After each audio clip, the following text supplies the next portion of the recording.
Welcome to Uncover the Human, where every conversation revolves around enhancing all the connections in our lives. Whether that's with our families, co-workers, or even ourselves. When we can be our authentic selves, magic happens. This is Alex Cullimore. And this is Cristina Amigoni. Let's dive in. This episode includes our interpretations of copyrighted works done by the Institute for Professional Excellence in Coaching, or iPEC. Hello, Cristina, and welcome back to our Core Dynamics episodes. So we went through our intro episode last time, and now we are diving right in. How you feeling? Yeah, I'm feeling ready. Well, as we established in the last 5 minutes, I'm not ready, but we'll see how it goes. I keep saying I am, and I'm like, well, no, wait, no. Oh, 1 second. After our traditional stutter start, we're here. Yeah. Indeed. Hey, if Conan can stutter start for 15 minutes on his podcast, I think we're good. And yes, I am going to compare our podcast to Conan's podcast. And there's a plug for Conan's podcast. Conan Needs a Friend. It is very funny. Yes, it is hysterical. All right. Well, today we wanted to dive into the influencers a little more deeply. We talked about the 7 levels of energy. We talked about how there's influencers, and we will go into some of the disciplines after we've covered some of the influencers. So just as a recap, influencers are the things that either add to or detract from our levels of energy in life. And it's split out into 6 categories. And we'll be talking about, first off, the spiritual influencer. So spiritual influencer. I don't know if you want to go through the definition or some thoughts on what the spiritual influencer is first. Yeah, let's do that. So spiritual influencer, as we talked about in our intro, it is very foundational. As we go through the other influencers, the rest will kind of go back to the spiritual one, which is why it's the first one. It is not about religion. It is about internal meaning, really. So it's our connections with ourselves and with our place in our lives and our place in this world, in our lifetime.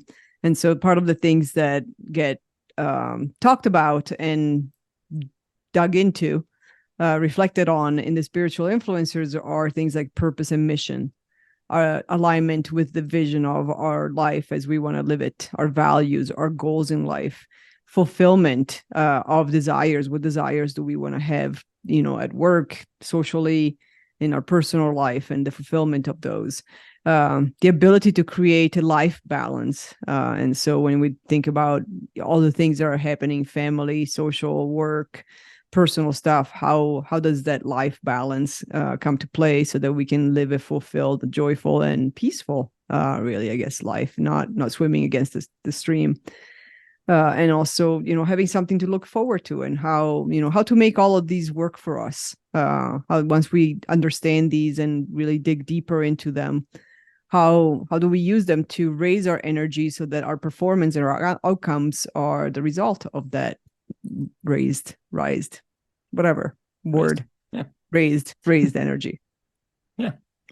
Yeah, it's a great description of it, because it isn't about like a religious version of spirituality, but it is still about that connection to something deeper. It is that in this case is ourselves. And back to that idea of what is our actual individual purpose and mission? What do we value as an individual, not as a society, not as what we've been taught to do? What do we, the unique essence and being that we are, actually value? And what is our purpose? And what do we really drive energy from? And so it's an exploration of spiritual influencers, is an exploration of all of those topics.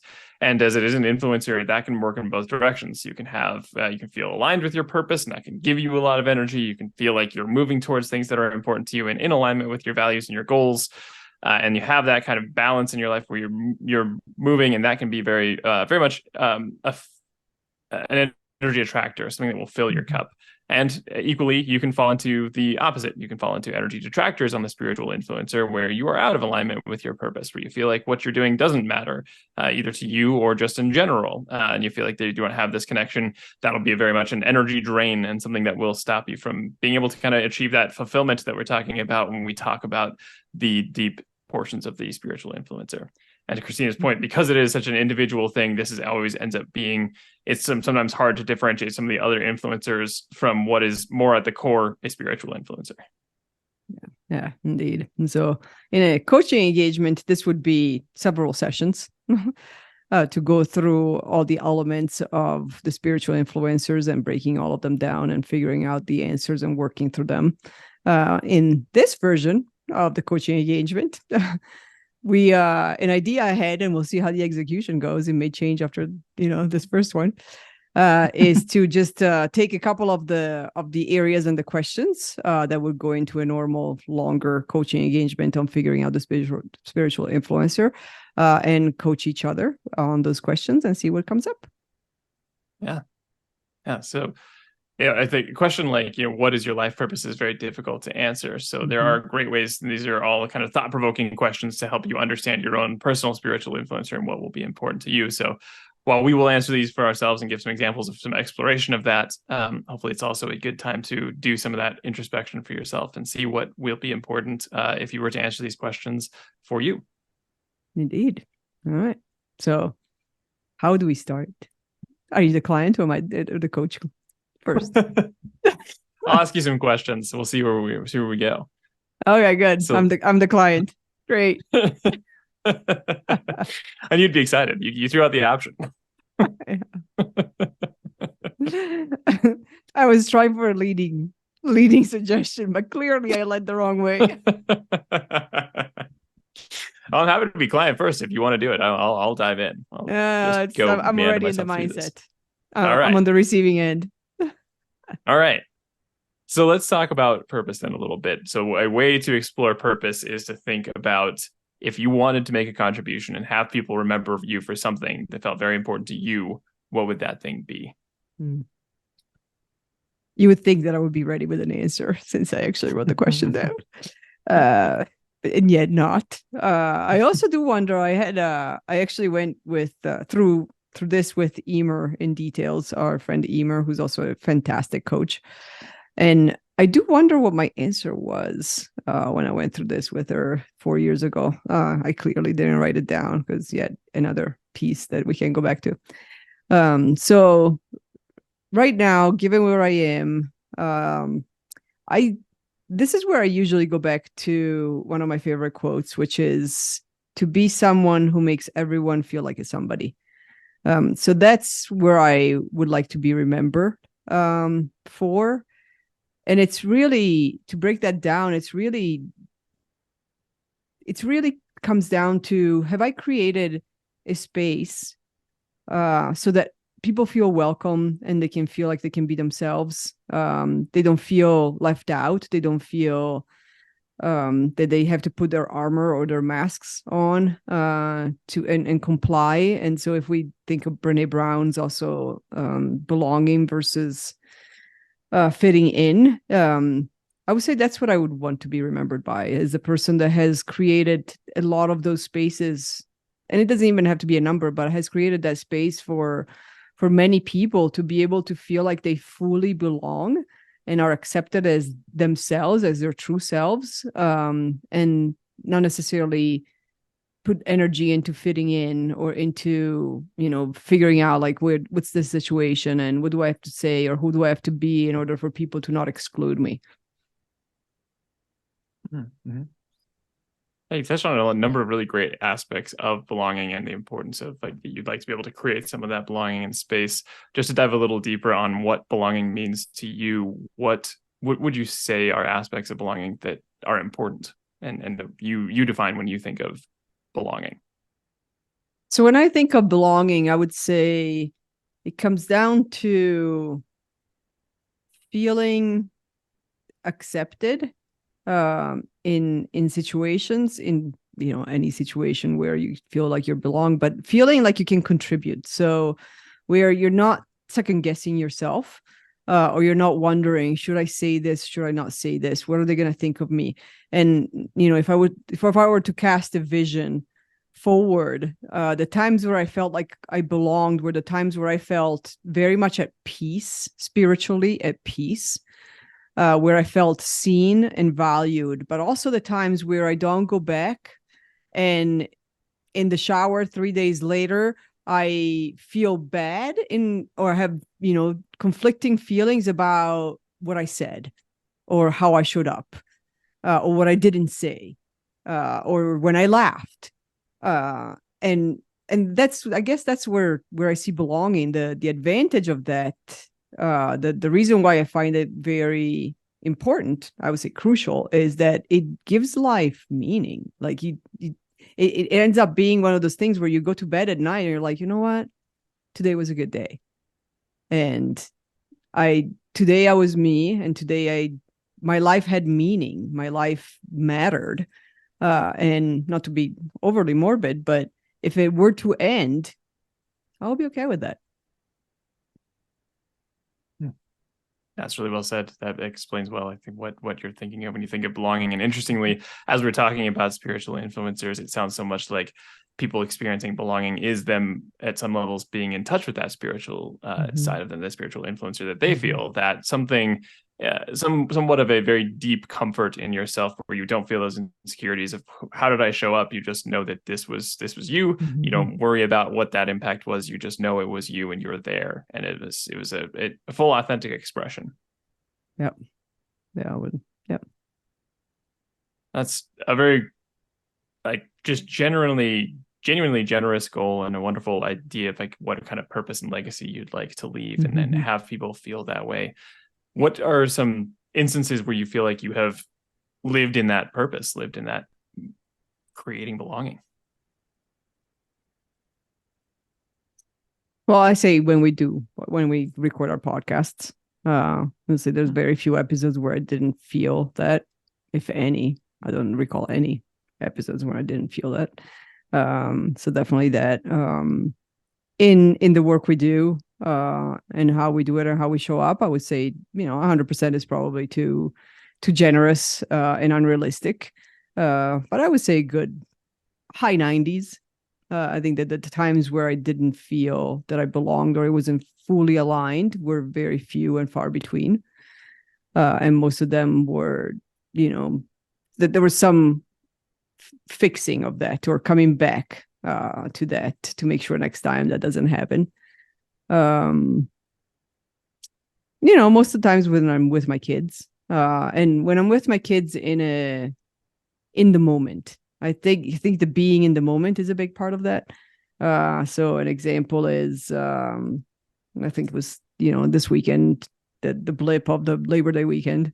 So at some point this weekend, we just got our pickleball rackets and balls, which we had never used, and I told the kids, I'm like, let's go and just play here in the cul-de-sac in the driveway, and just being there doing that and not worrying about what the neighbors think, or the fact that we're not in a court, we don't have a net, or that we are letting the ball bounce 15,000 times and then kicking it with our knee and then dribbling it and then hitting it again.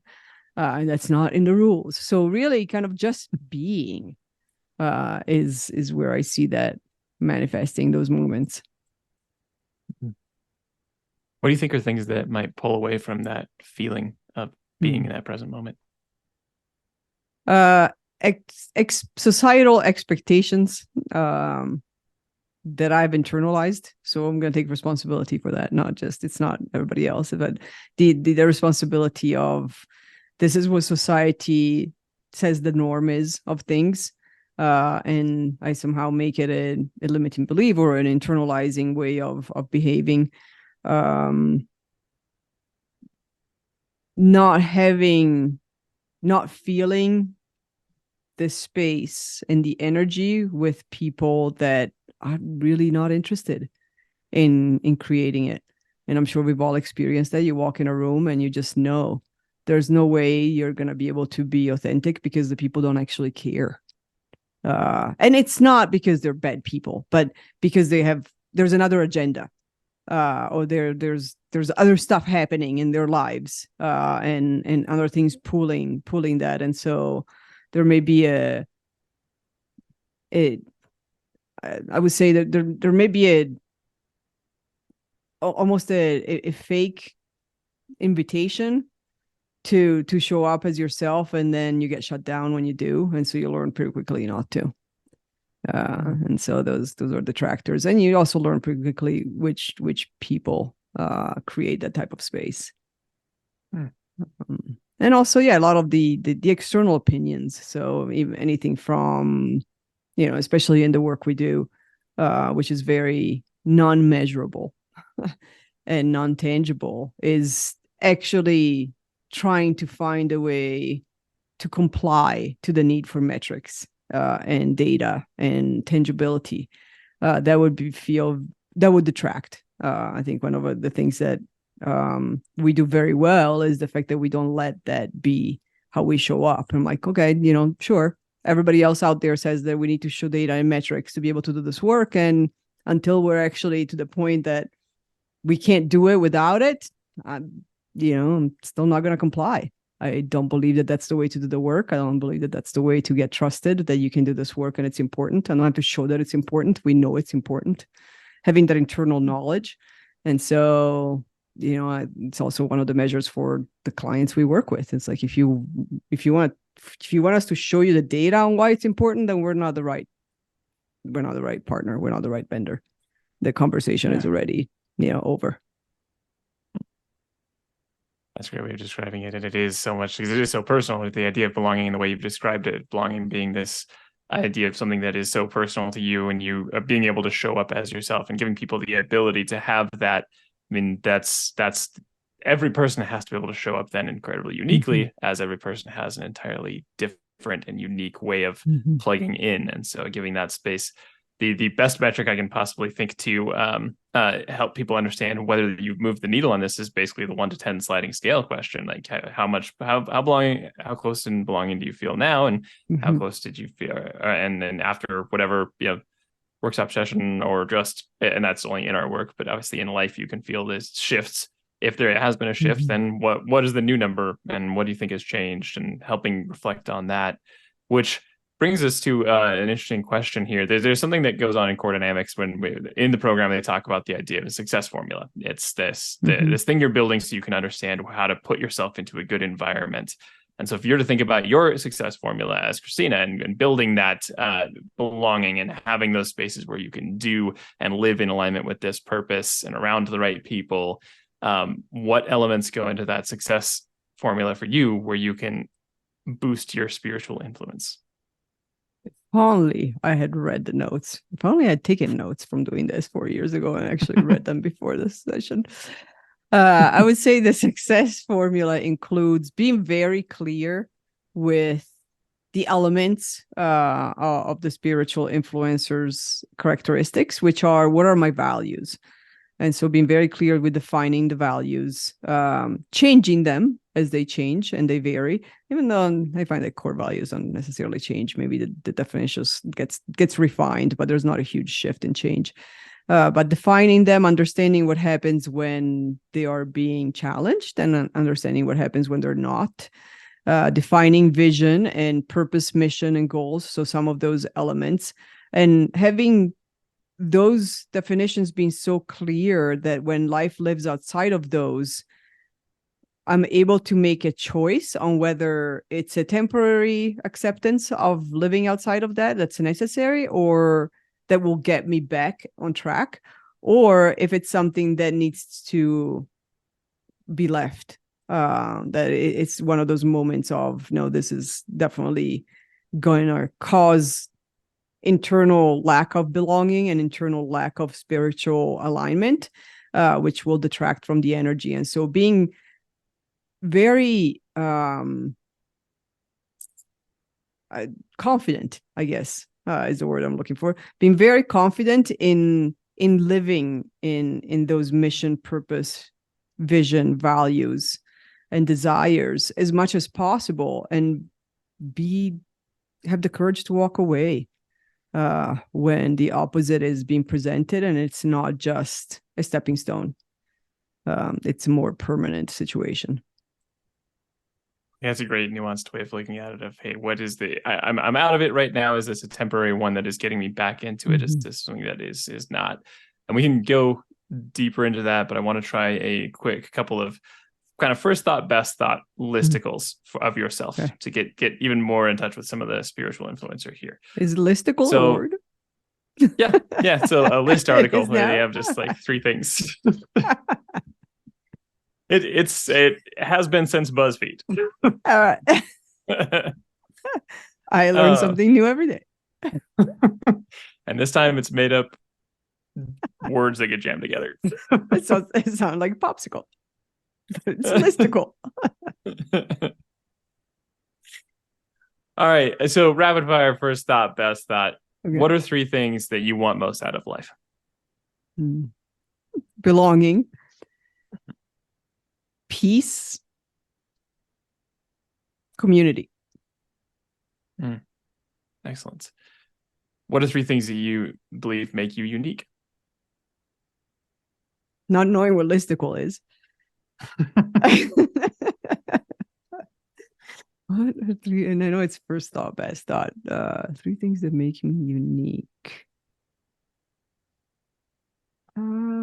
Me. I don't know how else to answer that. That's so, yeah. That's a good one. Yeah. I'm gonna challenge this approach just slightly deeper with you. Just random things that you appreciate about you that might seem separate or unique, that you maybe don't see commonly, even if maybe unique feels like too harsh a bucket. I would say my and again, unique is tough. Because then it's like, well, so many other people do this. But oh yes, fortune telling. Again, it doesn't mean I'm the only one that can do that, but fortune telling. I do have in many cases a sense of what's gonna happen way before it happens. And I am pretty rarely wrong. And so I walk in a room or I see a situation or I connect the dots in something and I'm like, I think this is where that's headed. And then it does. And sometimes it's a long time to prove me right. But again, I'm rarely wrong. It's just a matter of time. Again, not 3, but it's 1. That's a great one. So strong intuition and strong ability to, and it sounds like an increasing ability to listen to that intuition and know when you're like, something seems off. I think this is where this is heading. And that's actually a great, we'll talk about that more when we talk about the mental influencer, because there's a lot about alertness, awareness, and intuition in that one. But that's a great answer. How you feeling on being coached? Good. I miss it. It's very humbling and necessary. Yeah. Well, we have 2 options now. We can go deeper into this one, or we can switch roles. Let's switch. Oh, it's great. I love it. But let's switch. I know. And I'm done. It's so necessary. Get me off the hot seat. No, it's totally fine. It's getting hot in here. We can go deeper. It's up to you. You're the coach. You're doing the work. This is the fun part about coaching, because there's always something more that can go deeper into. And if I was going to go deeper, we'd probably go explore things like what helps really solidify getting back into those spiritual influencers. We'd set up action plans about staying in those and think about what are the ways that you can remind yourself when you're out of alignment, or be more aware of when you're out, and make those choices. And how we get more specific on the criteria of when am I in a temporary misalignment and when am I in something that I just need to change.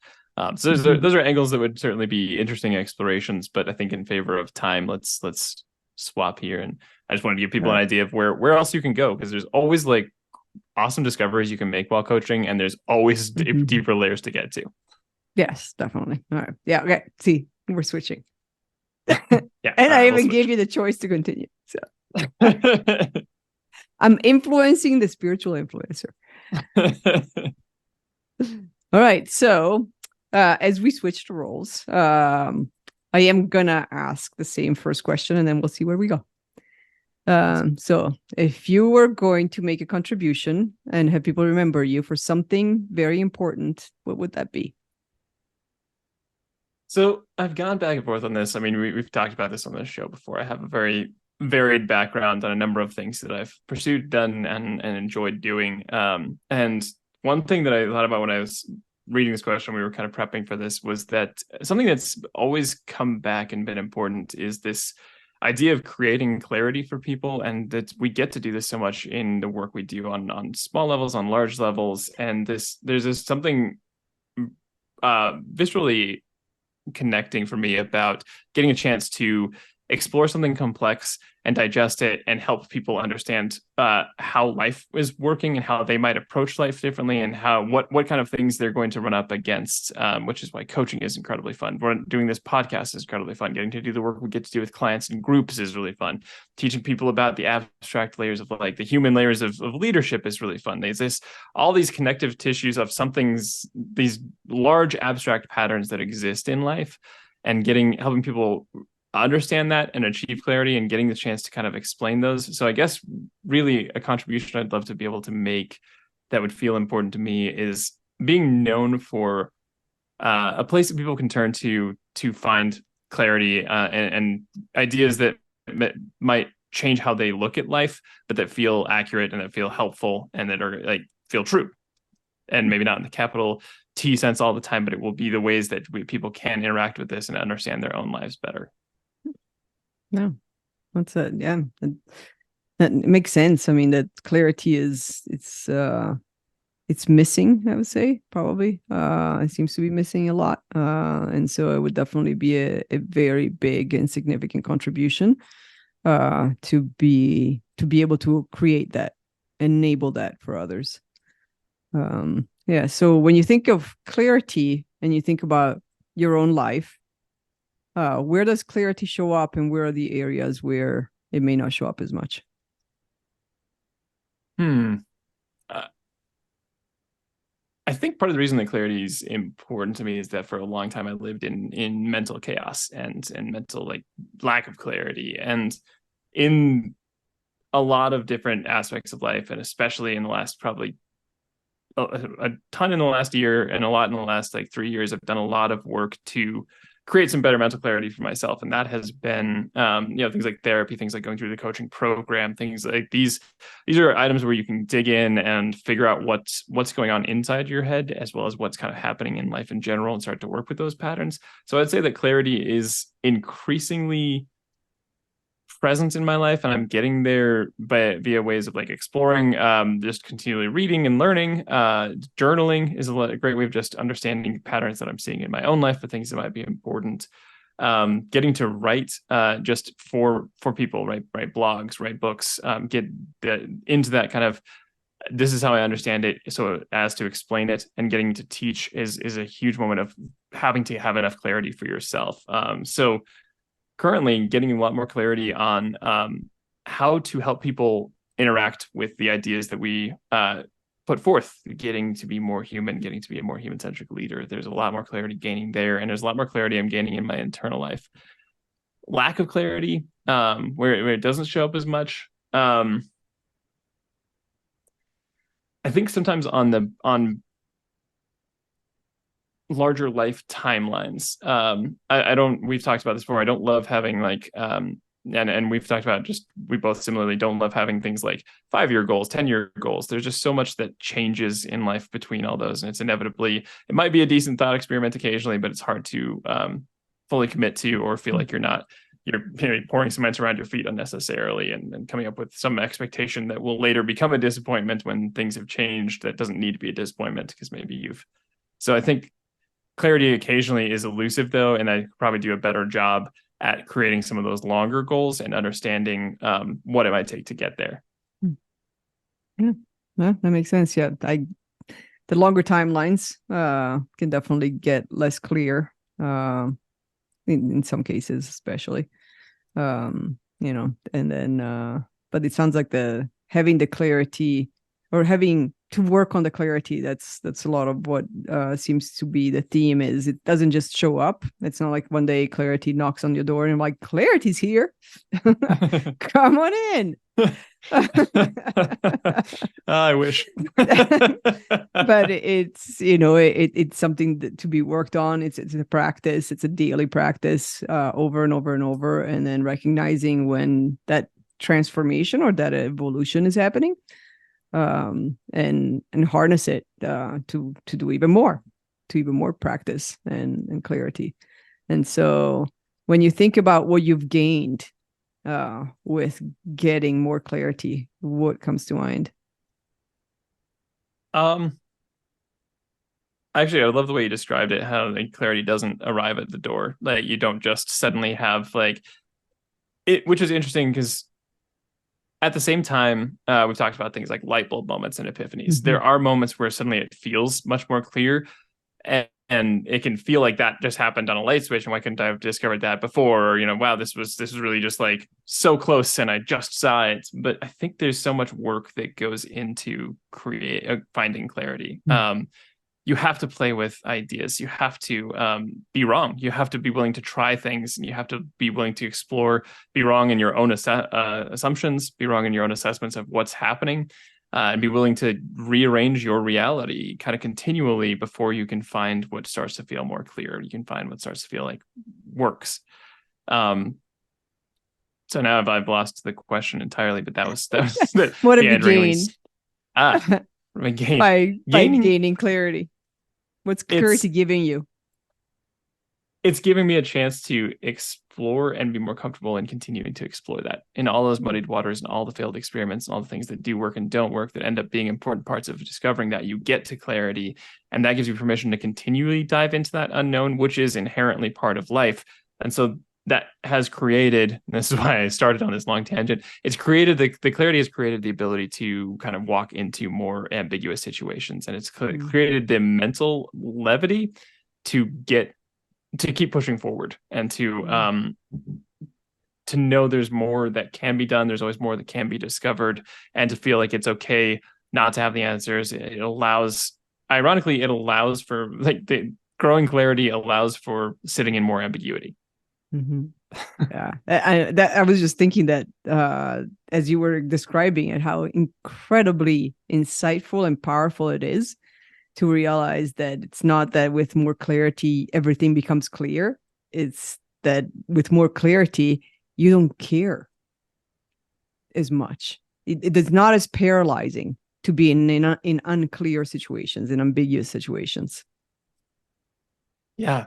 And that it's not forever, and that the ambiguity is a necessary part of creating some of that mental clarity, and that there will always be more ambiguity. And this is what gets so much fun in the work that we do, and we get to do like coaching. People are all wandering through their own ambiguity, and everything's changing all the time, and everything's an external influence and an internal influence. And getting comfortable with the idea that you're never going to be quote unquote comfortable is a very powerful notion, and that continual pursuit of clarity isn't about reaching some, like enlightenment, absolute finish line clarity. It's just in trusting the process that you can gain more clarity, and it only is going to come through sitting in the discomfort that life will inherently serve up to you over and over again.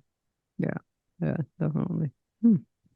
So if we look at the spiritual influencers in general, and not just the sense of clarity, what's part of your success formula in making them work for you? So a huge part of clarity for me is continuing to go back to a journaling practice. Journaling for me is always this kind of stream of conscious experience. It's for some reason been easier for me to keep up than doing something like a more continual meditation practice. I do that occasionally. I do some mindfulness work but journaling for me is a form of just mindfulness exercise and continually understanding, digesting, and being aware of the thoughts that are happening. And if I don't do that, I end up with a lot more mental clutter that pushes away from that. And so continuing that practice and remembering it's important, even when stressed or when there's deadlines or where there's other things that are happening, that it will keep me kind of clearer headed and able to move on things that feel large. That's a huge portion of the success formula. And the other portion of it is just to continually follow curiosity and just be willing to just learn something new. And if something just stands out, it could be a random headline on a topic I've never considered once before or wouldn't have and may never consider again, but just being willing to follow that intuition and be like, yeah, no, I'm going to click this one and see what this is about and see if there's anything interesting here. Excellent. Yeah. It sounds like some good practices that can also happen on a daily basis, or at least frequently, to keep that going and be connected to your spiritual influencer. How do you recognize on the other side? How do you recognize what is when your spiritual influencers are detracting your energy or depleting your energy?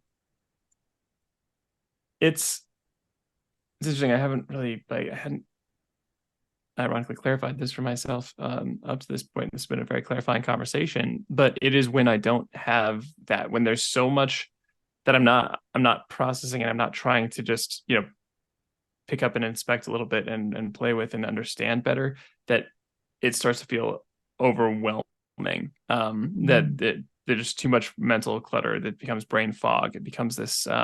So it's times when I don't have a chance to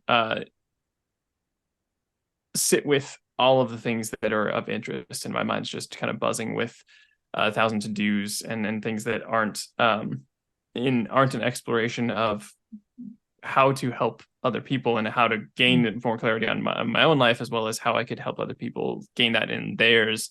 When there's enough time spent outside of that, when it feels like brain fog and more chaos. And so the detractors are the thing that mostly really self-driven moments where I don't carve out the time to keep myself connected to it.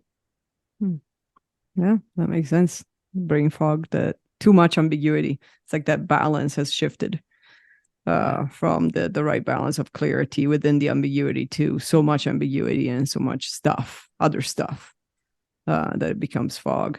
And so how does that impact your life? How does that impact your energy, your performance, your outcomes, your success? It becomes when I do things like, actually an example of like one thing that would be detracting is having to do like the same type of task over and over again, or if you're on something and you're just, or it doesn't feel like it's moving the needle on helping create any kind of clarity. It's just essentially busy work or something like that obviously there's an inherent portions of life that you have to do pieces of that, but that if that's what life becomes, that becomes very detracting. And so the impact then becomes I start to feel more shut off. I start to feel more like this is, I just have to either if we go back to kind of like the energy levels ideas, it can fall into like a level 1 of like, all right, I just have to get like, I don't know how to get through this. I'm just going to like hunker down and wait till it's hopefully over soon, or a level 3 of like, yeah, I just have to do this, and I'll just figure out a way to move through this, but I'm losing energy the whole time. You're just basically like bleeding energy as you're pushing through this. And so I think the impact ends up becoming either avoidance or stepping even more away from it. It becomes kind of a vicious cycle. It can be something that feeds the continually stepping away from what was before. Yeah.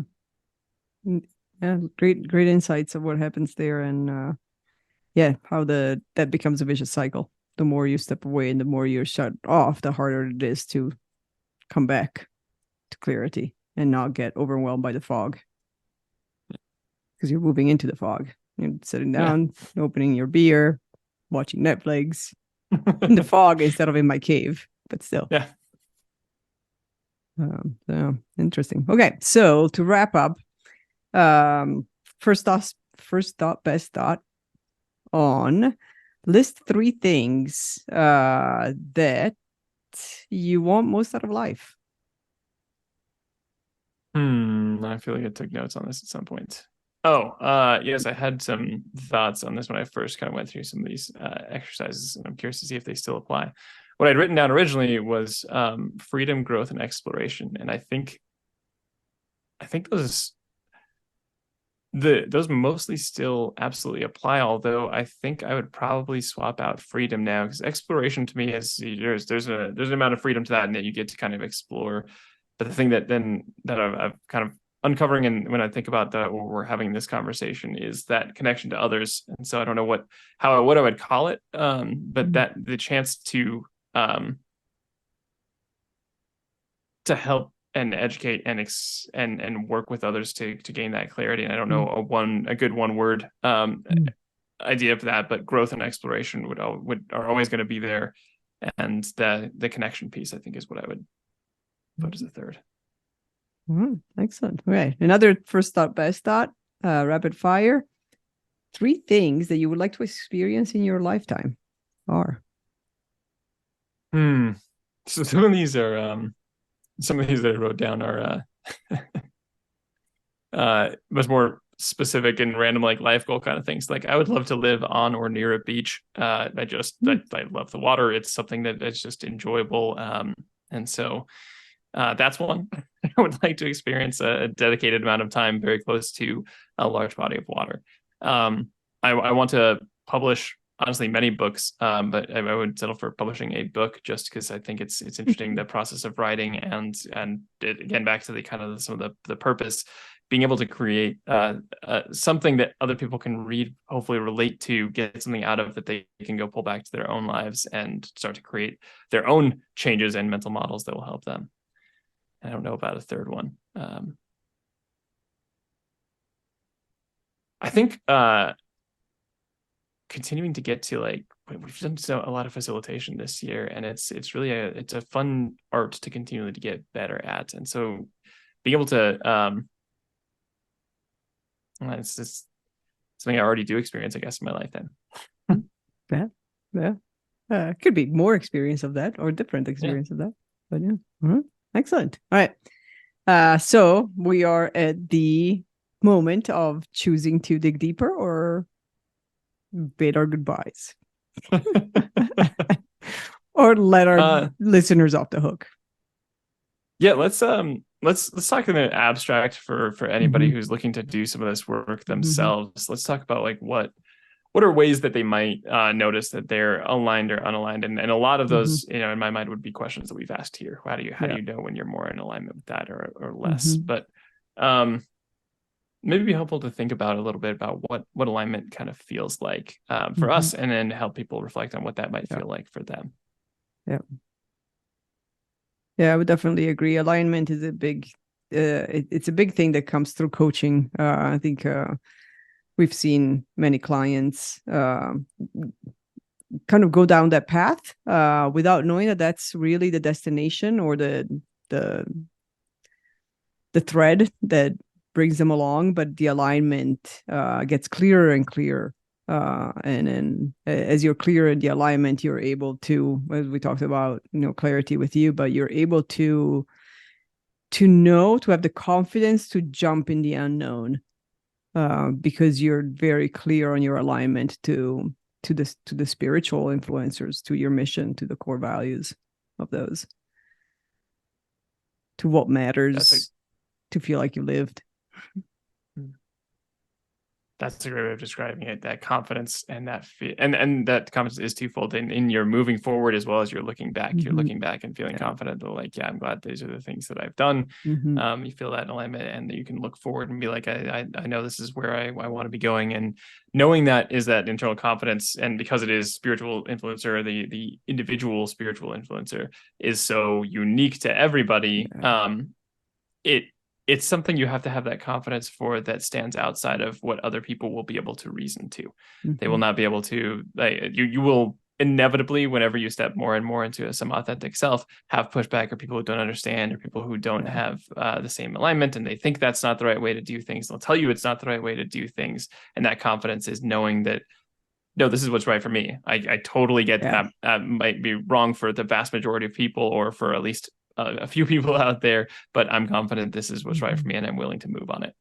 Yeah, that's a very big distinction. Getting to that point, we're like, you listen to opinions and you gather and you have the curiosity, and what feels in alignment is still in alignment. That's still not compromised. Yeah. All right. Well, as we said at the beginning, this is usually a multi-hour process. But unpacking the influencers actually has a lot of influence, shockingly enough.